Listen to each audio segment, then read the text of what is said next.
let's talk about hair washing a little bit because I feel like a lot of people don't even know how to wash their hair properly. You're so right. And the majority of people wash their hair incorrectly. Tell us how to wash our hair. Ideally, you wash your hair a few times a week. Everyone has different scalps. Some people get oily the day after they wash. Just like our face, right? We have different kind of oil combinations. The truth is, Coco, like what I believe in isn't so much of the standard amount of frequency to wash your hair. Instead, what I do is I look at the individual and I say, if you're washing once a week, you're gonna be prone to more buildup, whether you see it or feel it or not. You're gonna want to incorporate a scalp scrub or a scalp exfoliant into your routine because you're washing less frequently and there's just more buildup over time. Well, hello everyone, and welcome back to Bougie Best Friend Podcast. I'm your host Coco, aka Cornelia, and today's episode was highly anticipated. We're talking about hair. Hair is such a huge piece of our confidence, and I always say that hair is the only accessory you wear every single day. So when we are experiencing hair issues or hair loss or hair trouble, it can take a real toll, not only on your physical appearance, on your confidence, on your mental state. I remember when I first moved to Miami 2 years ago, I was going through a horrible hair moment. My hair was it was freaking out. But it's better now, thank God. And I have to say it was not an easy fix. So there was a bunch of things that I had to change. My lifestyle, my products, the way I was styled. Like there were so many changes I needed to make. And today I interviewed Shab. She is a hair expert. I asked her probably 1,000 questions in this episode. I hope you guys are going to appreciate that. I really went all in. I dropped a little question box for you last week, and you really had a lot of things for me to ask her. So okay, before we get into it, I will read a review that I got from one of you. This review is coming from Zdenka K. I think this is a Croatian name or a Balkan name, and she's from Canada. Zdenka said, "Great. She's absolutely great, and I love her podcast. Very inspirational, and I always make notes when she or her guest says something." I love that. Okay, guys, I need to hear from you. I need to know what you like about the podcast, what you don't like about the podcast. Please leave me reviews or DM me on Bougie Best Friend. Some of you are already realizing that on Bougie Best Friend, I reply super fast because I don't have that many incoming messages on Bougie Best Friend. So please tell me, what do you think about the podcast? Honestly, like, is there something that you want me to do? Do you want me to change something? I know that these episodes are long. This is going to be definitely a very long one as well because it's so educational. So I'm going to start doing like shorter episodes from a big one. I'm going to like cut it up to like shorter episodes so you guys can tune in for some specific things that you like. I would kindly ask you, my bougie besties, to leave a rating and a review. Please do it. It is very important for the show, for it to grow. It just means more than you can possibly think of. So if this podcast ever helped you, do me that little favor. Follow the show, subscribe to the episodes, and we're uploading every single episode on YouTube. I personally love watching podcasts. So for those who love watching as well, YouTube is there for you. Okay, that's it for my little intro. Are you ready to learn about hair? Shab, welcome to Bougie Best Friend Podcast. I love my new bougie best friend. Can we just talk about how happy I am we've connected? Me too. First off, for all of you listening, I just recorded an episode a few days ago with Shab for her podcast, and now we are recording for my podcast. And it's just such a beautiful way of connecting with women that, you know, maybe you can slide into each other's DMs and it would be a little awkward. Maybe you're not going to reply. But like when you actually have a conversation for a reason to provide value for other women, it's just like, it's a win-win-win. I totally agree. And I'm so happy you were so receptive. And I'm so happy that I was introduced to you through someone else. Yeah, you guys, check out Hair Like Hers podcast if you want to hear that episode, because that's more Coco talking about all her fabulous advice and life and all that. So this episode, it's going to be very hair heavy. I put a little question box on my Insta stories and people had a lot of questions. But before we get into the hair questions, as we were speaking offline a little bit, and I was asking you about your first and last name because it sounds very interesting, you were like, girl, I need to tell you what happened there. So why don't we start with your name? It's a good start. So Shab is short for Shabnam, and I'm Persian. So like I was born in Iran, and I was married for 2 years, and I had changed my name to my married name. And we got divorced in 2020. And I was kind of at this place where naturally you go back to your maiden name, but I had a really difficult Persian maiden name that growing up with it, it was hard to pronounce and no one could remember it. No one wanted to try to pronounce it.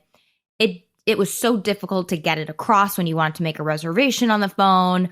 Every legal document was printed wrong. Like it was just a nightmare.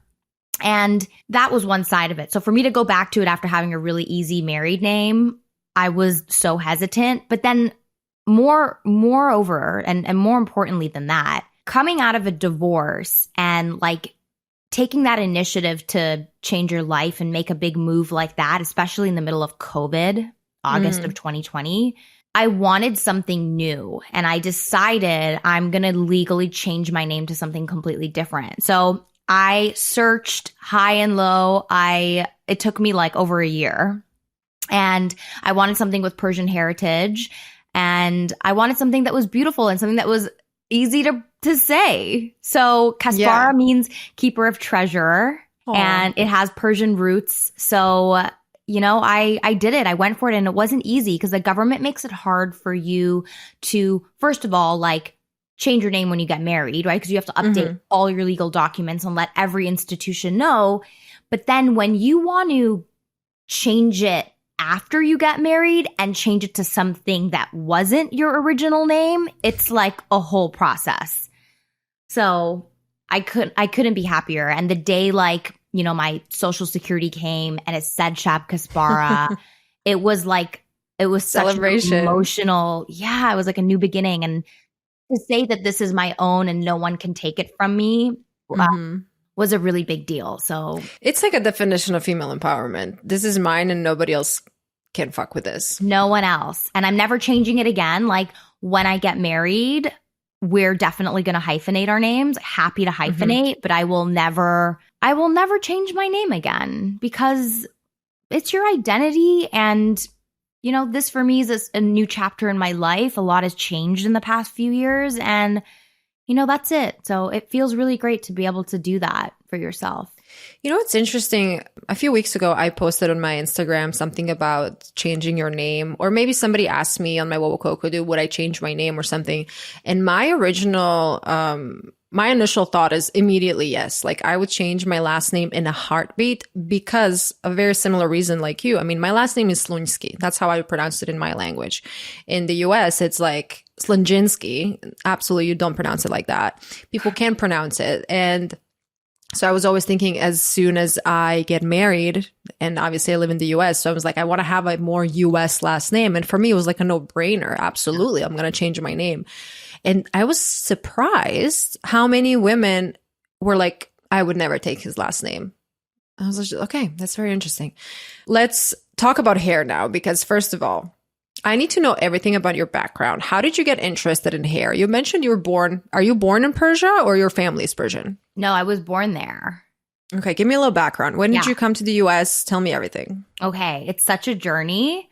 Just like you, very unique. We weren't born here. So I was born in Iran and we moved to Canada when I was less than 1 year old. So I grew up in Canada and I have 2 older siblings. So like my whole family, we moved together to a country my parents had absolutely no idea where they were heading to. They barely spoke the language. And my mother was always in the hair space. So she immediately had like her own hair salons and then eventually had her own hair schools in Toronto in Canada. And that's where I grew up and went to school. And through all of my education, I worked for her in her hair salon. So hair was I loved it because I saw my mother's passion for it and I saw her build this business around it. So it was such a big part of my life. So I was competing in hair competitions. I was on a Canadian reality TV show for hair. Like it was big and I was young and I was obsessed. Then what happened was I got an opportunity to move to New York when I was 24.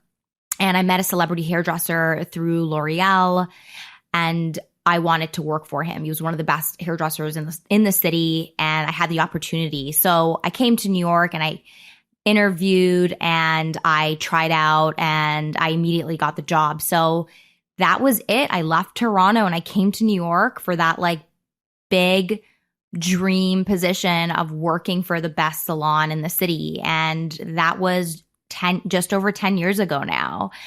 And I continued to work for top hairdressers and top salons and had one of the best careers ever.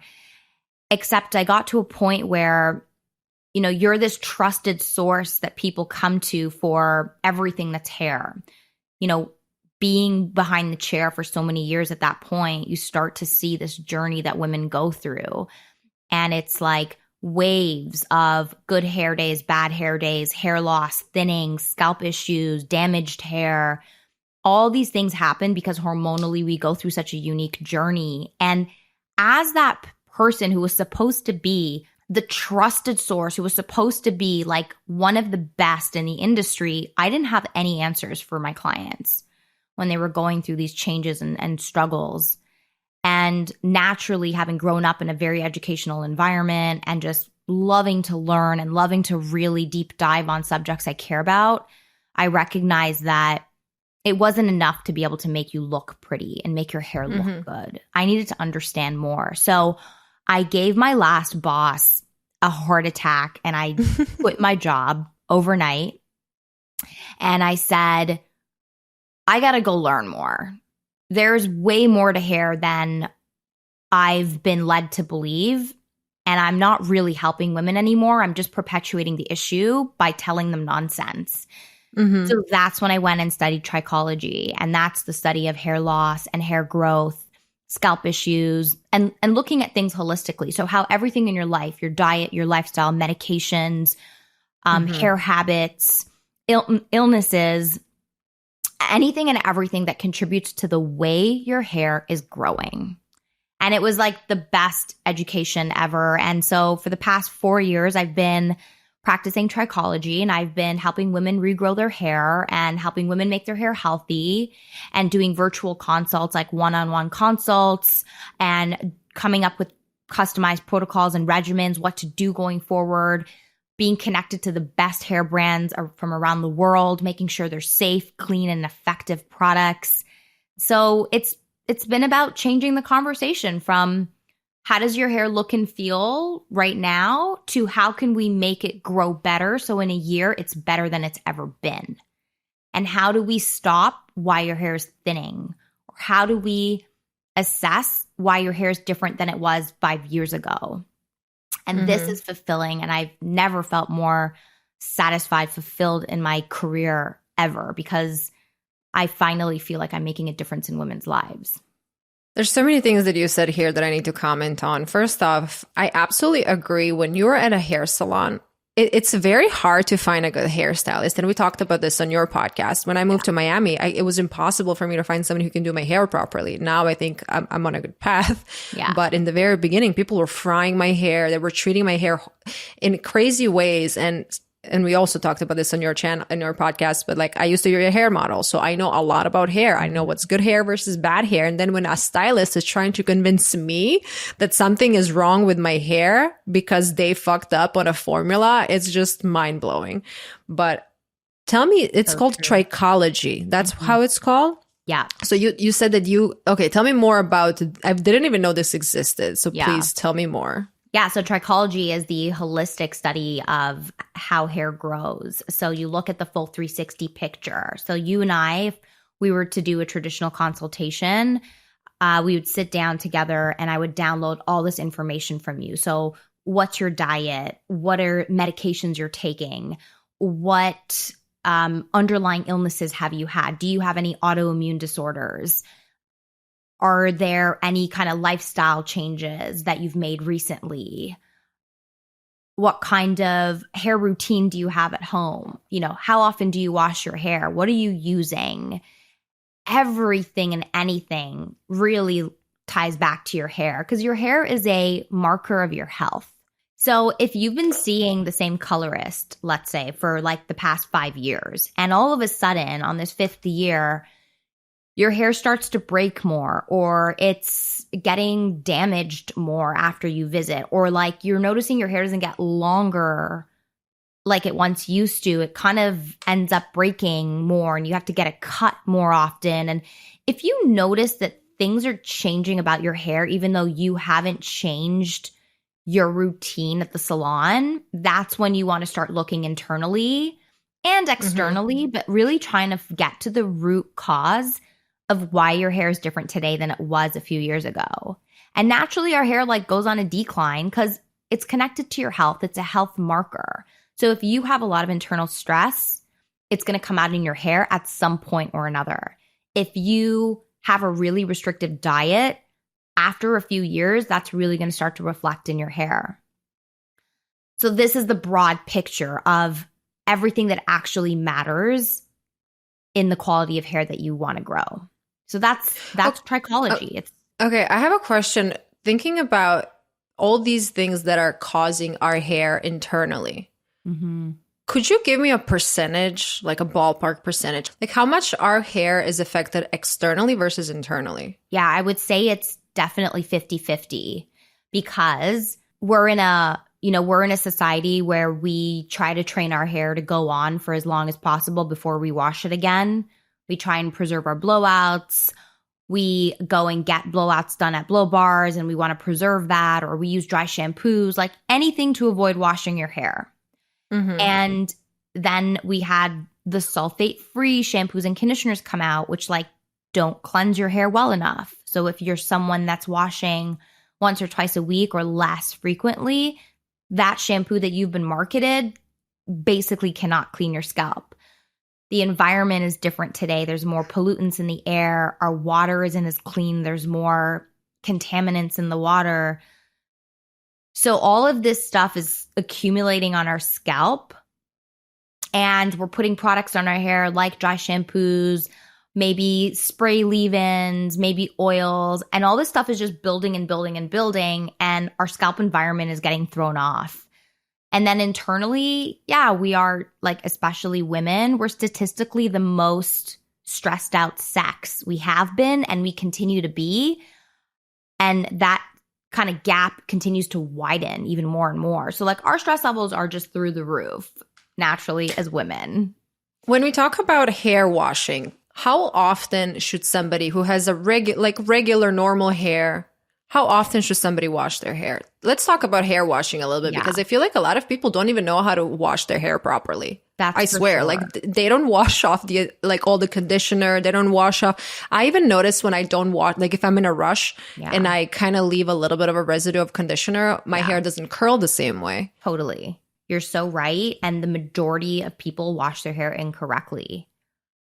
Tell us how to wash our hair. Yeah. So like you and I could use the same shampoo and conditioner and have completely different outcomes because of the way we actually use them. So here's the thing, like ideally you wash your hair a few times a week.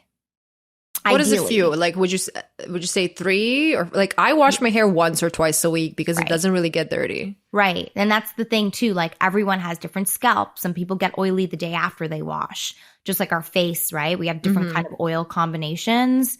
So some people need to wash every day. Some people need to wash every other day. That's me. I'm an every other day person. Some people can go at once a week. Some people can go once every 10 days.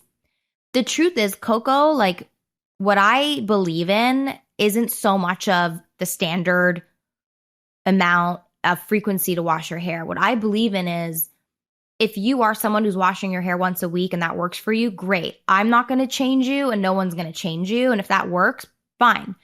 Instead, what I do is I look at the individual and I say, if you're washing once a week, you're going to be prone to more buildup, whether you see it or feel it or not. you're going to want to incorporate a scalp scrub or a scalp exfoliant into your routine because you're washing less frequently and there's just more buildup over time. So it's about like having the right kind of products. Let me pause you right here. What would a buildup do? And when you say buildup, what do you mean exactly? Yeah. So buildup can be, again, like all the environmental pollutants and stuff in the water and the air. And it can also be your product residue.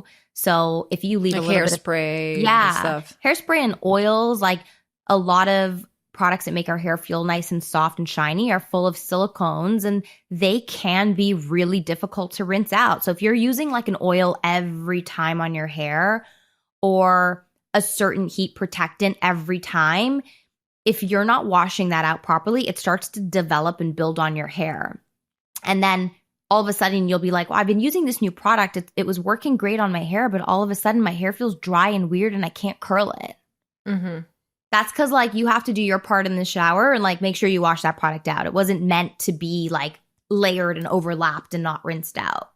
Okay, so tell me what's the proper way to wash our hair? Okay, so the best thing to do is if you have like a lot of flakes and oil, use a pre-shampoo treatment. So this would be something like before you even get into the shower. These are my favorite products.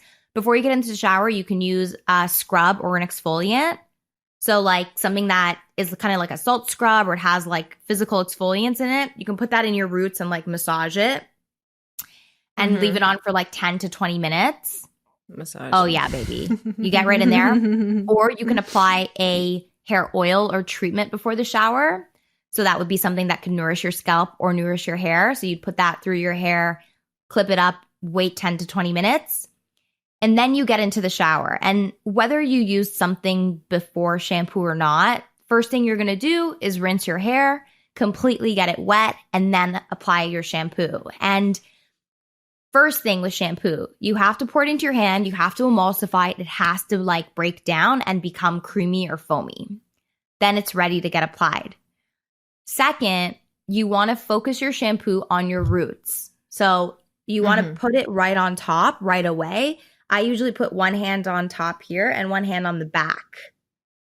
So that way I'm like, get it on my whole scalp. And I just like that. And you kind So for anybody who is listening, you can check out the video version on YouTube and on Spotify because she's actually demonstrating how to properly wash. Yeah, put them on your root and then distribute and focus only on your roots. And the trick is to like scrub and pick up your fingers. Scrub and pick up. Don't like create this bird's nest by like rubbing all the hair together, you know? So because your hair's in the most fragile state when it's wet. So you have to be like, I'm handling silk. And you can hand wash silk. You can, but it has to be so gentle when you're dealing with it. Your hair is the exact same way. What about brushing your hair while it's wet with those like special wet brushes? Yeah, if you have a wet brush they're great. They can be really great. Like if you have a wet brush that's really flexible and like you're not hearing any tearing or any pulling in the shower, that's fine. But I would definitely only do that once the conditioner is in the hair. I personally am not a fan of brushing your hair in the shower. It's not necessary. If you're tangling in the shower, it's because of the way you're washing your hair. So like just be really gentle with it. So when you rinse out your shampoo, you got to do that 2 times because the first shampoo will kind of break up the oil and product buildup. The second shampoo will actually wash it out. And then the best trick for conditioner is squeeze the water out of your hair, apply it from mid-lengths to ends. So like don't dump it on the top of your head. It has no business being there. Apply it from mid-lengths to ends. Clip your hair up, and then you wash your body and do whatever else it is that you desire to do in the shower. But the conditioner, how long do you suggest? How long should we keep it on? It says like 3 to 5 minutes usually. Yeah, they usually say 3 to 5 minutes because they don't want people like getting out of the shower and leaving it in their hair for 40 minutes, an hour, or putting it in their hair and sleeping with it. It's meant to come out. if you leave on a conditioner too long, or if you leave on a hair mask too long, Yeah, can that be damaging? definitely. Why? If a product has been formulated to be a rinse out product, there's a reason for that. That's why we have leave-ins and we have products you use in the shower. Don't ever apply your conditioner and leave it in your hair. Or like you said, Coco, sometimes if you're in a rush, you feel the residue in the conditioner and you leave it in. That creates so much buildup because it dries on your hair. And then again, it's very difficult to wash out. And it gives extra weight, so your hair won't blow out as nice. The curl won't last as well. And then if you do that every time, it just compounds.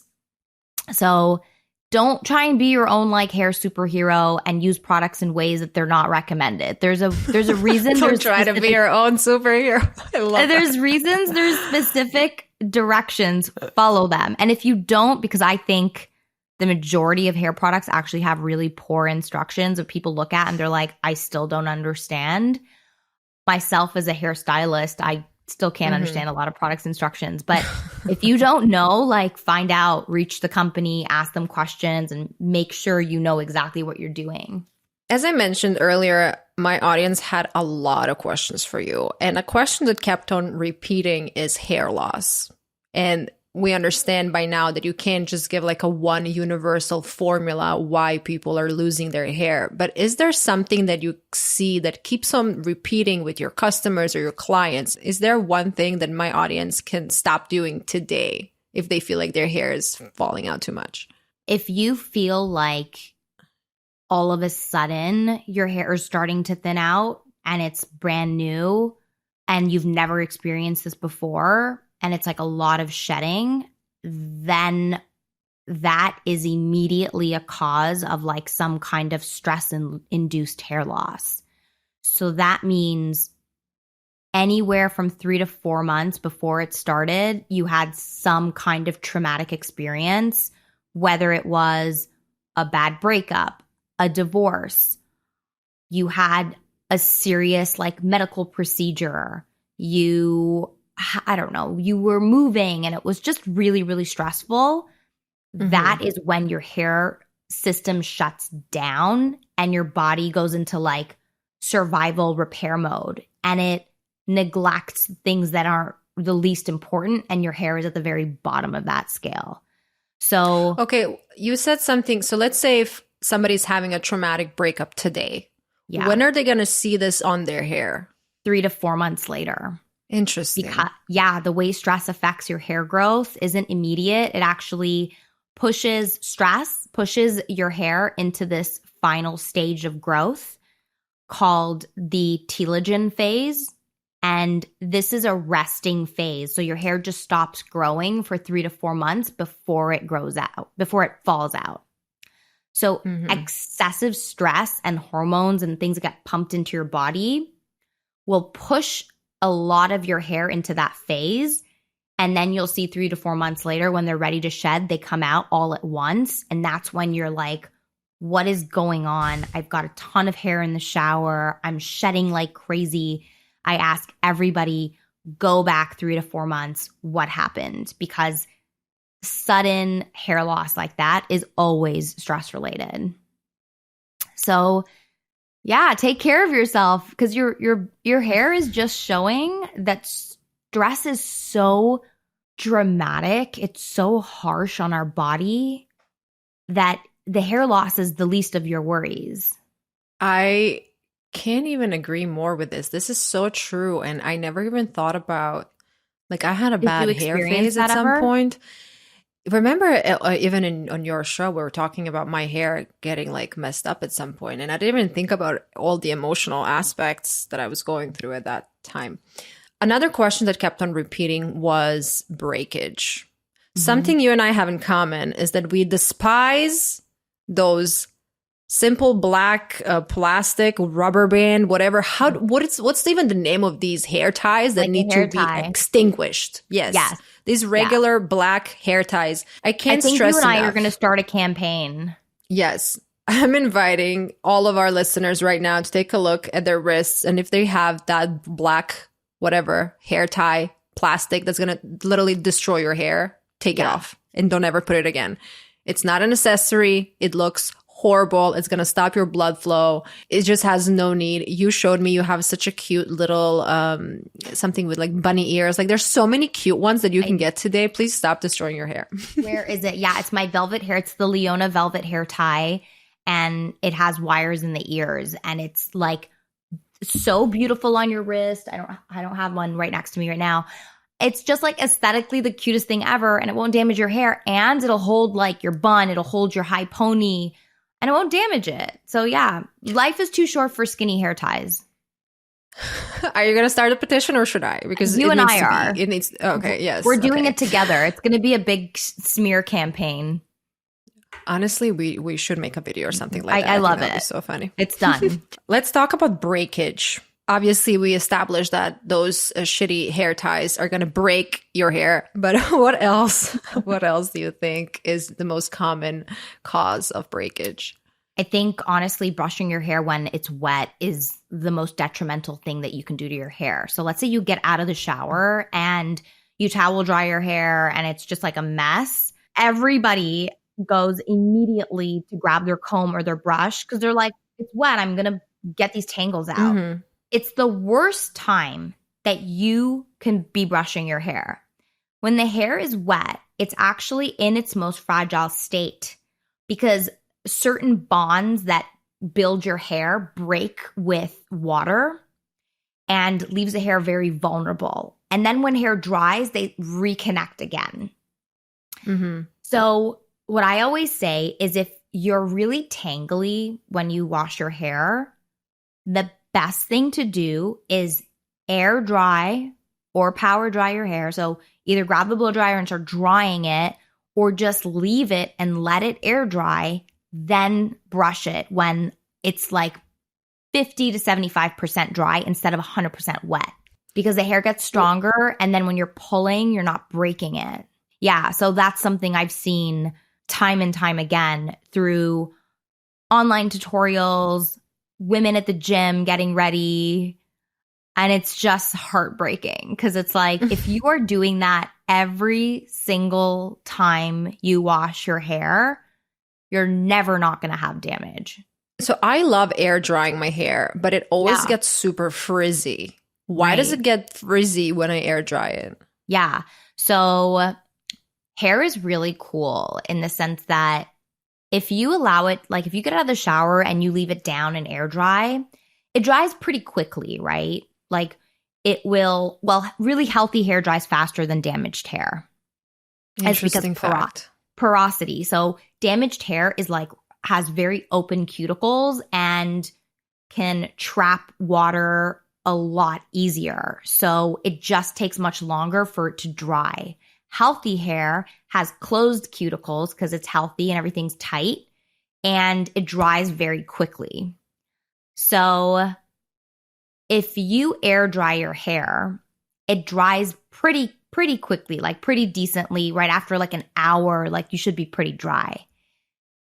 Mm-hmm. For hair, that's still a very fast rate of drying. So if you want to like air dry your hair and you have waves or you want to just like keep it natural, the best thing to do is to put it up very loosely. Like put it up in a very loose bun with maybe some pins, something that allows it to breathe a little bit while it's up and drying, because that's called slowing down the rate of moisture loss. So if you put your hair up in a tight bun when it's wet, it'll stay wet like all day when you open it up, right? Yeah. If you do it looser, it'll dry faster, but you'll see that because hair didn't just lose the moisture quickly and evaporate quickly, it actually retains more moisture in a good way, and you'll be less frizzy. Mm-hmm. So you can either try it with like a hair clip, like a big hair clip, and kind of make a big mess on top of your head and put a big clip and let it dry slowly like that. Or you can use pins, which I personally love to do. Or if you're leaving your hair down, just like break it up into different sections and twist it and let it dry like that because it'll keep a little bit more moisture. Interesting, because I love the way my hair dries naturally. I love my natural texture. Yeah. It just looks super frizzy, and I'm always styling it. Yeah. So I will try maybe like making it into some kind of, I don't know, something, maybe like braids or something. Yeah, braids are good too. But if you even use like 2 or 3 different clips and you just bunch it up and like clip it, but so that it's all up but loose, you're going to see when you put it down like a few hours later, even maybe 2-3 hours later, it will be so much less frizzy because it dried slowly. And when it comes to frizzy hair in general, what are the best tips you have for girls with really frizzy hair? Frizzy hair needs a lot more hydration from the inside and outside. So actually, lack of hydration in your cells can create frizzier hair. And that can be incorporating, obviously, drinking more water throughout the day, but also adding more healthy fats to your diet can create better kind of sebum, which is the oil that comes out of your scalp. It can actually create a much better quality sebum that will coat your hair better. And then frizzy hair people want to use heavier, more moisturizing shampoos and conditioners that have more molecular weight.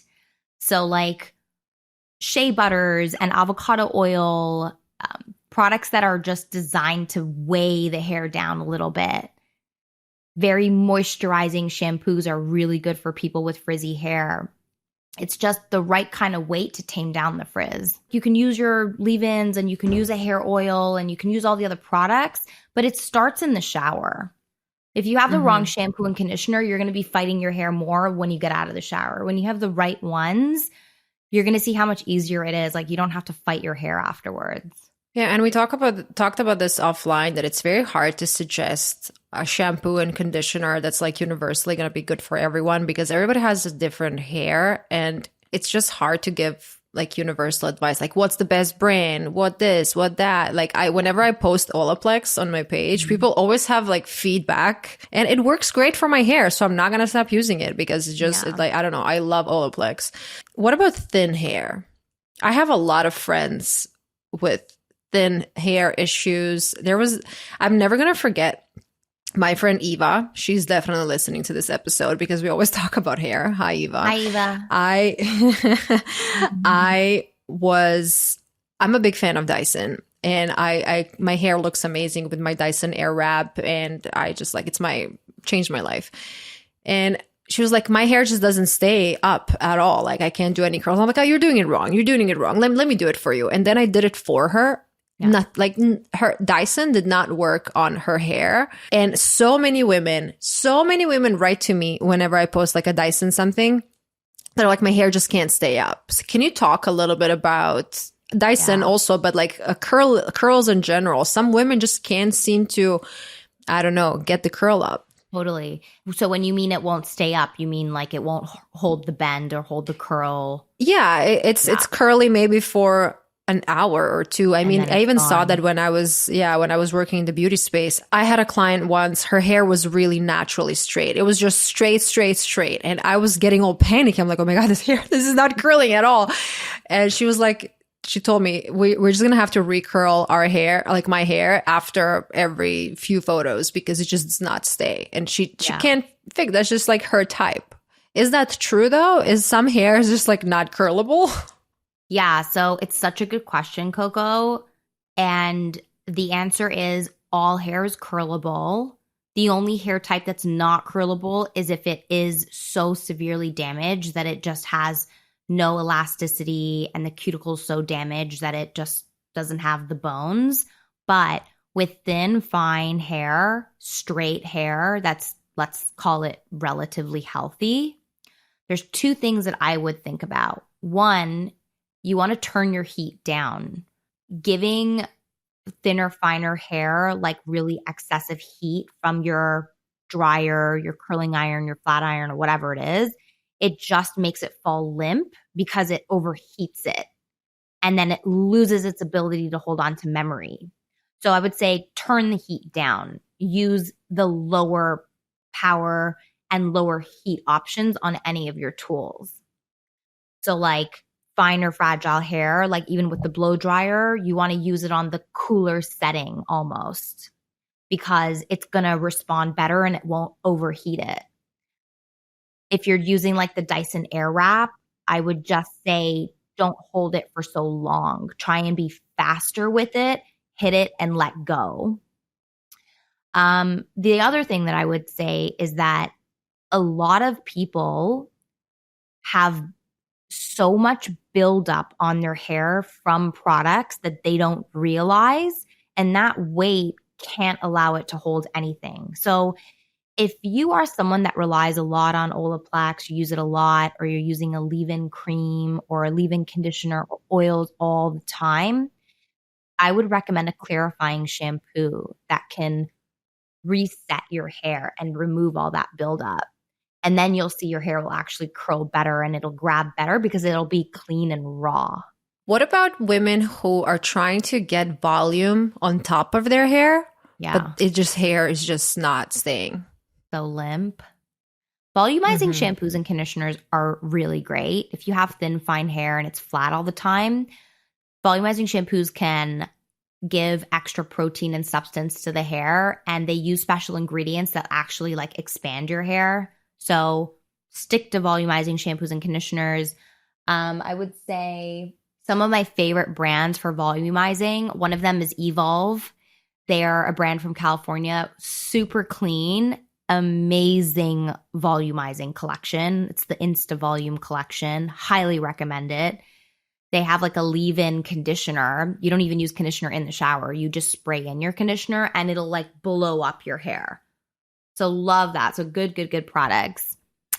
And then to give extra lift to your root, volumizing mousses are the best. They can really give you some extra hold. So like that line from Evolve Insta Volume also has a mousse, and I would just put that into the root, really shake it up while you're blow drying your hair, get it rough, and just start to see that kind of build up and stay up a little bit. While we're talking about products, can you share some other products that you think people should try? Maybe you can even share the brand, you can share the type, and also can you share products that you think are a complete waste of money? Yes. Products that I think are a complete waste of money are, if I had to pick one, I would say hair masks are something that you don't need. If you squeeze out the excess water out of your hair enough before you put your conditioner on, conditioner is very powerful and very concentrated as it is. You should be able to get sufficient moisture every time you wash your hair. The problem is most people put their conditioner in when their hair is soaking wet, and most people rinse it out right away. Facts. I do that. So I don't rely on masks whatsoever because I really let my conditioner do the work. What about K18 that everybody's obsessed with? I'm going to try that next. Tell me about K18. Yeah, it definitely works. It's a great product. And just like any other product out there, don't abuse it. Use it the right way. It's amazing technology. I think it's ideally great for someone who doesn't necessarily have so much bleaching damage. If you have a lot of blonde hair and you're bleaching constantly, that's when I would go for Olaplex. And then K18, I would go for more general kind of nourishment to reset your hair. It works wonders. And for people that just have maybe a lot of thermal damage, they do have color chemical damage, it's really great. But I think what happens is like we develop this kind of dependency on these products and then we overuse them. What about heat protectant products? I always do a heat protectant before I'm doing anything with my hair. Yeah. Tell me, I know a lot of people don't. And also when I see a hairstylist starting to style my hair without a heat protectant, I want to scream. Yeah. No, they're great. Heat protectants are the best products. It's just the one problem with them is the same thing, that because it's designed to lock in and wrap around your hair, they are excessively prone to building up on the hair. So if you're a heat protectant girl, you need a clarifying shampoo once a week in your hair before you put conditioner in your hair for sure. Let's talk a little bit about blondes, since you mentioned blondes. I am very happy with my blonde tone. A lot of women write to me and they say that, like, I just can't get a tone. Like, my blonde is just not, it's orange, or the shade is just not there. Yeah. What do you think might be? Actually, talk to me a little bit about blondes and maintaining a healthy looking blonde color. Yeah. So the first thing that's going to affect your blonde is contaminants and minerals in your water. So shower heads are amazing for blonde hair. Yeah. My hair transformed after I bought my shower filter by Jolie. I'm going to put a link in the show notes because you guys have to try this. Yeah. It is a little pricey. I mean, but it's not that pricey. It's like, I don't know, almost $200 with filters. Yeah. Like, you have to buy extra filters. It's worth it when you think about all the Target stuff that you're buying and all the Amazon orders. And then you're like, oh, a shower filter. Yeah, I agree. It's so good, especially because, Coco, you're in Florida. The water can be really rough down there. It's horrible. So that's the first thing. So minerals actually react with your hair color, and all these minerals are getting pulled from pipes. Like Manhattan 2 is terrible for blondes. It makes your hair go brassy. Even brunettes get more brassy faster. It's just what's in our water. So I would say filter right off the bat. What else when it comes to blondes? Yeah. Should we like take special care for our hair since it's getting bleached so much? Yeah, you have to take such extra care of it. It's been compromised. So if, minimize your thermal tools and you got to protect it. Do all the things. Use your thermal protectant. Don't brush it when it's wet. Lower the heat on your tools. And be really careful with how you tie it back. Be careful when you put it in tight ponytails, no matter what you're using. Be careful that you're not putting it in a wet ponytail and leaving it like that all day. It'll like stretch the hair and weaken it. What did we say when it comes to thin hair? Is there something they can do to kind of improve their overall health? Yeah, thin hair. If you've always had thin hair, it's really difficult to change that naturally. Supplements are going to be the first thing that'll help actually grow better quality hair. So a great hair supplement is going to help you. There are a lot out there on the market, and it's really difficult for a consumer to understand the difference between them, but you really have to choose carefully. Like, there's such overpriced and underperforming supplements out there, but when they're good, I'm using Nutrafol. Are they? I mean, I love my hair right now. It's much better than a few months ago. Yeah, that's great. Nutrafol definitely makes a great product. Like, it's not going to harm you. It's not going to make anything worse. There are much better quality products out there. They're still leaving a lot on the table. So Hush and Hush is amazing. It's a brand that has been formulated by a double board certified dermatologist that was originally making and continues to make skincare, like very luxury skincare. And he's transformed into this nutraceutical space. So he's just making like very, very high quality supplements, and you're getting your money's worth. I also love Evolve's supplements called Better Roots.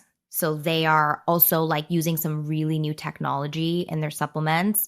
They're just really like innovating and pushing the envelope. Those are products that I fully stand behind. Let's talk about hair extensions. My first question for you is going to be, how to tell your man that your hair is not real. Oh my God.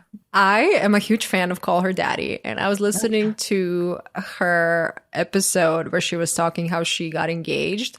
And then she was speaking how they even met. And she was like giving all the background. And she had hair extensions at that point. And she didn't. Yeah. And they were talking on their dates, on their first date. They were talking about hair. And he asked her, like, are they extensions? She's like, no, it's my real hair. And then later when they started like making out, he was like about to go into her hair. my God. And she like stopped him. And then Oh my later God. she told him. But like, I'm sure a lot of women were in the same situation. Mhm. Talk to me about extensions. I think that's such a tricky one. I think men are a lot more used to them and well versed today than they've ever been. So I feel like they see more and they realize more now. So I think we can thank social media for that. But extensions are tricky, Coco. I don't know. I mean, What about I don't think you have to tell the guy on the first date. He doesn't need to know any of that stuff, right? Like, no, I mean, forget about the guy. I was just like playing around because yeah. let's talk about extensions in general. Mhm. Those clip-in extensions that you can like take off and are they harmful? Are they damaging?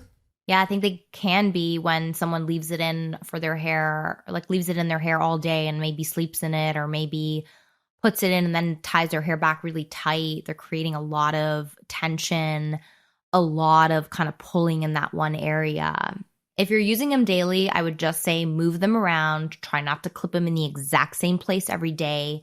There is a type of hair loss called traction hair loss, which is caused by excessive pulling of the same way constantly. So whether you wear your hair back in a tight ponytail all day, the front of your hair is compromised. If you wear tight braids or locks in your hair and it's pulling at your scalp, same thing, you're going to have thinning over time. And clip-in extensions are just another example of traction and tension that, can definitely damage your hair. But if you're leaving it in for a few hours and you For an change event or the something place, like fun. yeah, that's totally fine. What about those actual extensions? Which ones, like more permanent ones? Yeah, so I don't know much about extensions because I never had any, so I didn't really, get interested in them. But I know, those like that you kind of like glue to your hair. Yeah. There's the bonded extensions, which are the individual attachments, like the smaller ones.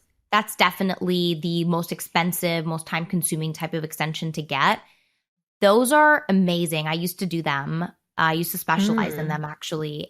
They're incredible when you take it out when you're supposed to take it out, like after 3 to 4 months, and then, have a professional remove them and you have to like maintain them and brush them properly. You can abuse anything. So those real extensions are amazing, but some people will leave them in their hair for longer than 6 months because they don't want to have to do them again and pay for it again. And that is not okay whatsoever. What about dandruff? Yeah. How can we treat it? It's no good. And you can easily get rid of it. Dandruff is just scalp buildup and product buildup. If you don't wash often, you get dandruff. You need a scalp scrub or a clarifying shampoo. You need something that's like a booster. Like if your face gets really flaky and you're constantly flaky, you need to exfoliate. It's the same thing. You just need a better, deeper cleanser. Also, if you are washing every single day and you still have dandruff and it's something that just kind of started appearing out of nowhere, then you can have a circulation issue that can be linked to diabetes. Poor circulation leads to excess flaking and dandruff on the scalp, excess oil production. So that's also something you might need to look into. Okay, what about curly hair? Like really curly hair? Yeah. Tell me about like best practices. Yeah, really curly hair needs very specific products. Same thing with someone that has even slightly wavy curly hair and has really frizzy hair. Naturally, very curly hair needs way more hydration than straight hair. It's just the way that its structure is. So you got to go for heavy moisturizing, very nourishing, lot of natural like hydrating fats and oils in the products, because you just can't use like a basic shampoo and conditioner. It will make your hair frizzy and out of control. Okay, this is something I also personally noticed, that some of my hair is curlier than other parts. Like my front is always super curly, and you see like in the back, and I did it the same time, the same day. You see this one falls versus straighter. this one. Yeah, why does that happen? So the majority of us have more layers in the front of our hair. And when you curl it, it's just shorter, less heavy hair, and it holds the style better. And then the hair in the back is technically longer and has more weight, so it falls. So that's one thing like is constantly overlooked. And what about if somebody has the opposite? Maybe like in the front they're straight and in the back they're more curly. So do you mean like naturally or after you style it? Naturally, yeah, just naturally, yeah. If you're a lot of people like are very curly in the back and underneath in their hair, it gets yes. Yeah. I also see that. Yeah. Okay, go ahead. So there's two things. Hair around your hairline from the front all the way around the back of your neck is technically called the hormonal hair. It's really affected by your hormones, and so it can be really different from the rest of your hair. But also, if you're air drying your hair, again, going back to drying your hair slowly, the hair underneath is actually covered more and dries a lot slower than the hair on top. So the hairs underneath get so curly and moisturized and they dry really cute. And then the curls on top are kind of out of control. So that's another perfect example of why you want to slow down how your hair dries if you're curly. Shab, I have a million questions for you, but we're almost at an hour mark. Yeah, I can't. I just need to know everything. I will ask you one final. Actually, no, I'm going to ask you two more questions. Hair growth in general. So let's say somebody has like okay hair. They just want better hair. What can they do? Is it supplements? Is it changing their diet? As we said, it's a holistic approach. Like you have to improve a lot of things in your life. Yeah. But those hair oils, do they stimulate growth? Like hair massages of the scalp? Like give me 5 things that somebody can start doing today to improve their hair growth. 5 things would be your hair supplements specifically for hair, scalp topical, which is going to nourish your follicles from the exterior, and then your supplement will support it from, the inside. And having a proper scalp routine to make sure that your scalp is clean so that your topical can actually penetrate is really important. So scalp care, whether it's a scalp scrub or exfoliant or a clarifying shampoo, you need one of those 3 in your shower. And then also scalp massages are so beneficial. The increase in circulation does wonders for your hair. So if you were to just even once or twice a week, use like an electric scalp massager, the ones that you put on, and they just... I have one. I have one. It is the best thing. Yeah, of course. Of course you do. I know what's under the same brand. I know what's under your desk. Yeah. So for anybody who doesn't know, under my desk, I have a foot massager. And this thing is actually from the same brand. I will link all of this in. Yeah, it's called Comfier. Okay. I'm going to link everything in the show notes for you guys to access it. And my one final question that I started asking my guests, what advice would you give to your younger self? I would tell my younger self to care less about what everyone's thinking and care less about people watching or people thinking anything about me, and getting out of my head and just owning who I am and focusing on what it is I want to do, and trying less to be like everyone else, and owning every quirk, every little thing, every weird thing, every great thing about me, because I was shy and I just wanted to be liked and I just wanted to stand out. And I wish someone had told me, and what I would tell myself is just be you and love and embrace everything about yourself, because you're perfect just the way that you are.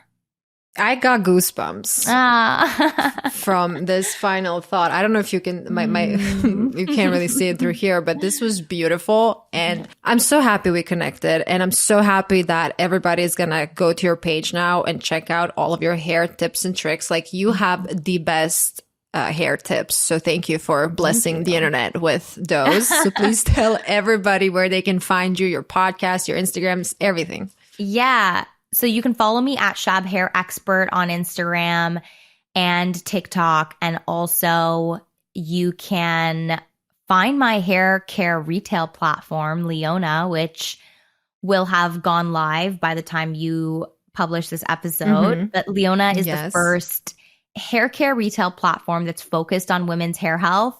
So all these questions and all these, confusion in the hair space about what products to use and like what's good for you and your hair type, this is all answered online. Leona's the first like conscious hair retailer where it's mimicking the consultation like I would have with you, and it's making that accessible to everybody. And then you'll get recommendations of the best products, the best devices, tools, everything that I've vetted with my cosmetic chemist from around the world. So it's like retail shopping with an expert and handpicking everything for you. So go to what's the website name? Yeah, leona.co. Yeah, leona.co. You take this consultation quiz and you will see how easy it is to find the best hair products, and you'll start to see results. And there's so much education built into the website. Like, you will feel like I'm there with you every step of the way. So that's my baby Leona. And you can also follow Leona on Instagram at the Leona Way. And my podcast is called Hair Like Hers. And we talk all about hair, women's hair health, women's wellness, everything and anything under the umbrella. So definitely check that out. And if somebody, do you still do like private consultations for people? I have very limited slots for them. If they're available, they'll be on my Instagram. So you can book a consultation with me if you do want to do a one-on-one. I don't know if they'll be available by the time this episode goes live, but visit my IG and you can check out for yourself if they're still available. Yeah. Okay. Well, amazing. Shab, you are a wealth of knowledge, and thank you for sharing. And thank you everybody for listening. And we're going to see you next week. Bye-bye.